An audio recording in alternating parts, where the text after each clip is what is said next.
एक बौद्ध भिक्षु और उनका एक शिष्य जंगल में कुटिया बनाकर रहा करते थे। बौद्ध भिक्षु अब बूढ़े हो चुके थे और उनका शिष्य अभी जवान था। बूढ़े बौद्ध भिक्षु बहुत ही बड़े ध्यानी व्यक्ति थे। जब वे ध्यान करने के लिए बैठते तो 2-2 दिन तक सिर्फ ध्यान ही करते रहते। उस बूढ़े बौद्ध भिक्षु के पास एक बहुत ही अनोखी शक्ति थी कि वह ध्यान की अवस्था में भविष्य को भी देख सकते थे। एक दिन जब वो ध्यान कर रहे थे तो उन्होंने देखा कि आज से 8वें दिन उनके उस युवा शिष्य की मृत्यु हो जाएगी। उन्होंने अपने शिष्य को अपने पास बुलाकर कहा, मैं तुम्हें अगले 7 दिनों की छुट्टी देता हूँ। तुम इन 7 दिनों के लिए अपने घर जा सकते हो। शिष्य ने खुशी से कहा, क्या यह सच है गुरुदेव? गुरु ने कहा, हाँ। शिष्य ने कहा, मेरा पिछले कई दिनों से अपने घर वालों से मिलने का मन भी कर रहा था। गुरु ने कहा, ठीक है, तो अब तुम जा सकते हो, लेकिन याद रहे 8वें दिन की शाम होने तक तुम्हें यहाँ वापस पहुँचना होगा। शिष्य ने हाँ में सर हिलाते हुए कहा, ठीक है गुरुवर, मैं पहुँच जाऊँगा, लेकिन आप अपना ख्याल रखिएगा। अब आप बूढ़े हो चुके हैं, इसलिए आश्रम का कोई भी काम हो उसे मेरे लिए छोड़ देना। मैं वापस आते ही उसे कर दूंगा। इसके बाद शिष्य गुरु का आशीर्वाद लेकर पहाड़ी के नीचे उतर गया, बिना ये देखे कि गुरु की आंखों में अपने शिष्य को खोने का दर्द था। शिष्य के गांव के रास्ते पर एक नदी पड़ती थी। उस नदी के किनारे चींटियों का एक हिल था, जहां उसमें लाखों चींटियां थी। उसमें से कुछ चींटियां लगातार हिल के अंदर जा रही थी और कुछ बाहर आ रही थी, जिसमें से कुछ चींटियां एक दूसरे से टकरा जाती और फिर अपना रास्ता बदल लेती। ये सब देखकर उस शिष्य को बड़ा आनंद आ रहा था। वो कुछ देर तक वहीं खड़ा होकर उन चींटियों को देखता रहा। फिर अचानक उसका ध्यान नदी की तरफ गया। उसने देखा कि नदी का पानी धीरे धीरे बढ़ रहा है, जिससे उठने वाली लहरें चींटियों के हिल के पास तक पहुंच सकती है, जिसकी वजह से यह लाखों चींटियां बेवजह मारी जाएगी। ये सोच उसने तुरंत ही अपने ऊपर के सारे कपड़े उतार दिए और उनसे मिट्टी भरकर चींटियों के हिल के चारों तरफ एक घेरा सा बना दिया। साथ ही उसने बड़े ही कलात्मक तरीके से मिट्टी को काट कर एक छोटी सी नाली बना दी, ताकि लहरों से आने वाला पानी नाली के माध्यम से वापस नदी में चला जाए।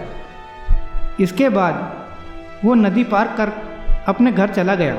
घर पहुंचने के बाद उसके 8 दिन कब बीत गए उसे पता ही नहीं चला। 8वें दिन उसे याद आया कि आज शाम तक तो गुरु ने आश्रम में वापस लौटने का आदेश दिया था। उसने उस रात ही अगली सुबह आश्रम के लिए निकलने हेतु सारी तैयारियां कर ली थी। सुबह होते हुए वो आश्रम के लिए निकल पड़ा। उसे उम्मीद थी कि वो शाम होने से पहले आश्रम वापस पहुंच जाएगा। शाम हो चुकी थी। यहाँ गुरु आश्रम में बैठे बैठे ये सोच रहे थे कि आज तो 9वां दिन है। अब तक तो मेरा शिष्य इस दुनिया को छोड़ चुका होगा। वो इस बात से काफ़ी दुखी थे कि वो मरने से पहले आखिरी बार अपने शिष्य को देख ना सके। गुरु बैठे हुए ये सब सोच ही रहे थे कि उन्हें दूर से एक इंसान आता हुआ दिखाई दिया। उन्होंने ध्यान से देखा तो चौंक गए। अरे, ये तो मेरा शिष्य है। गुरु ने दौड़कर शिष्य को गले लगा लिया, लेकिन वो इस बात से अचंभित भी थे कि 8 दिन बीत जाने के बाद भी अब तक वो शिष्य जिंदा कैसे है। गुरु ने शिष्य से कहा कि यहाँ से जाने के बाद तुमने जो कुछ भी किया मुझे बताओ। तब शिष्य ने चींटियों वाली कहानी गुरु को सुनाई। कहानी सुनते ही गुरु को ये समझते देर नहीं लगी कि शिष्य ने लाखों चींटियों की जान बचाई थी और उसके इसी कर्म का परिणाम है कि शिष्य को एक लंबा और खुशहाली भरा जीवन प्राप्त हुआ।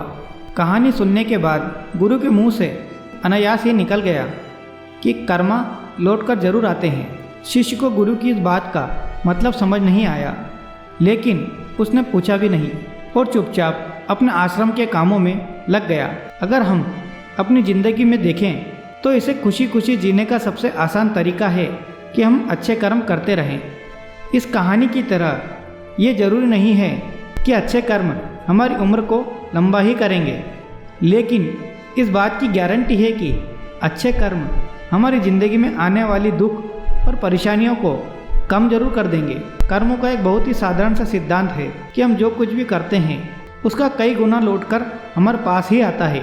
फिर चाहे वो अच्छे कर्म हो या बुरे, दोनों ही कई गुना होकर हमारे पास आते हैं।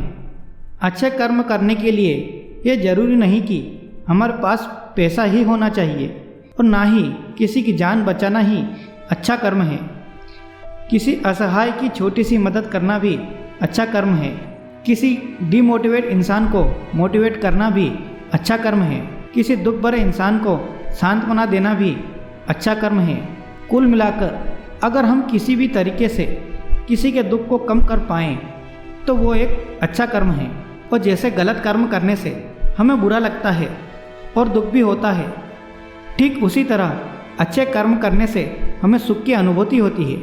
इसीलिए अगर हम अपनी ज़िंदगी में खुश रहना चाहते हैं तो हमें आज से ही दूसरों के दुख दर्द को कम करने की कोशिश शुरू कर देनी चाहिए और हम देखेंगे कि हमारी लाइफ अपने आप ही खुशियों से भर जाएगी।